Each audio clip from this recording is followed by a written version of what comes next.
Welcome to our channel friends. ఈ వీడియోలో nylon wire bag హ్యాండిల్స్ని ఎలా చేయాలనేది చూపిస్తాను. దీనికోసం 50 గ్రామ్స్ నైలాన్ వైర్ యూజ్ చేద్దాం. అలాగే హుక్ని 9/0 5.5 mm హుక్ని తీసుకున్నాను. దాంతో హ్యాండిల్ ఎలా చేశాననేది ఇప్పుడు చూపిస్తున్నాను. ముందుగా స్లిప్ నాట్ వేసుకుందాము. అది ఎలా వేసుకోవాలనేది చూపిస్తున్నాను చూడండి. అలా రింగ్లా చుట్టి కింద నుంచి తీసి అలా హుక్తో పైకి లాగాలి. అలా లాగితే ఇలా వస్తుందన్నమాట. దీన్నే లూప్ అంటాము. అలా వచ్చిన దాంట్లో లోపల నుంచి చూడండి రింగ్లా చేసుకోవాలన్నమాట. ఇప్పుడు చైన్ చేస్తున్నాను చూడండి. అలా హుక్కి పట్టించి వైర్ని ఆ హోల్లోంచి బయటికి తీయాలి. అవే రింగ్స్ అన్నమాట. రింగ్స్లా వస్తాయి. వీటిని చూడండి చైన్ స్టిచ్చెస్ అని కూడా అంటామన్నమాట. ఇవి 3 వేసుకోవాలి.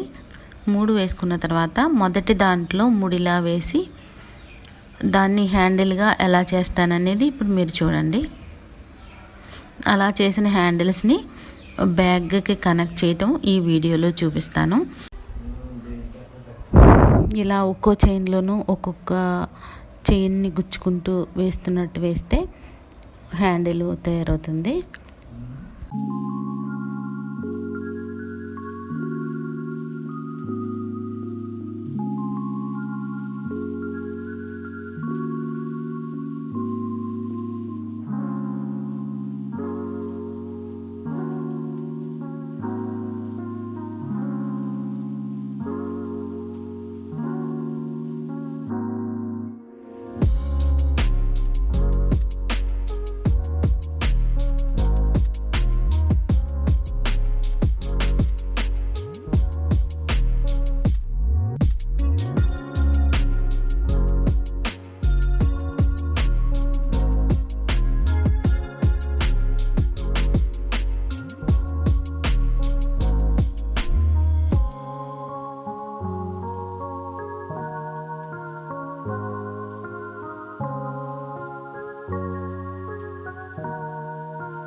ముడి వేయటం చూపించలేదు, ముందు ముడి వేయటం అనేది వీడియోలో చూపించాను కాబట్టి ఇక్కడ స్కిప్ చేశాను.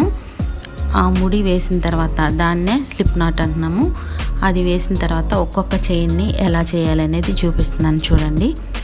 ఇలా వచ్చిన ఒక్కొక్క చైన్ని అలా చేసుకుంటూ వెళితేనే దాన్ని చైన్ స్టిచ్చెస్ అంటాము. ఈ స్టిచ్చెస్నే చైన్ స్టిచ్చెస్ అంటాము.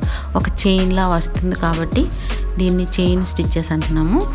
అది పూర్తయిన తర్వాత ప్రక్కన ఒక చైన్ వదిలి రెండో చైన్లో ఇలా చూడండి, నేను చెప్పేటట్టు ఎలా వేస్తున్నానో అలా వేస్తే సింగిల్ చైన్స్ అంటారు వీటిని. చైన్ స్టిచ్ అంటున్నాను. చైన్ స్టిచ్ అంటే ఏంటి అనేది మీకు తెలియాలి. ముందుగా స్లిప్ నాట్ వేసుకున్న తర్వాత ఒక్కొక్క చైన్లోంచి ఒక్కొక్క చైన్గా చేసుకుంటూ వెళ్ళడాన్నే చైన్ స్టిచ్చెస్ అంటాము. అవి ఎలా అల్లుతున్నామో మీరు చూసినట్లయితే ఈ వీడియోలో చైన్ స్టిచ్చెస్, తర్వాత సింగిల్ చైన్స్, ఈ రెండింటికి డిఫరెన్స్ ఏంటనేది మీరు ఇప్పుడు చూడాలి. ఫస్ట్ వేసే చైన్ని చైన్ స్టిచ్చెస్ అంటాము. చైన్ స్టిచ్చెస్ అయిన తర్వాత దానిపైనే సింగిల్ చైన్స్ వస్తాయి. ఇవి రెండు కలిసి ఉంటాయి అన్నమాట. వీటినే ఈ రెండింటిని కలిపి ఫౌండేషన్ రౌండ్స్ అని అంటామన్నమాట. ఈ రెండు లైన్స్ని ఫౌండేషన్ లైన్స్ అన్నమాట. లైన్నే రౌండ్ అంటాము, రో అంటాము, ఏదన్నా ఒకటేనమాట అర్థం.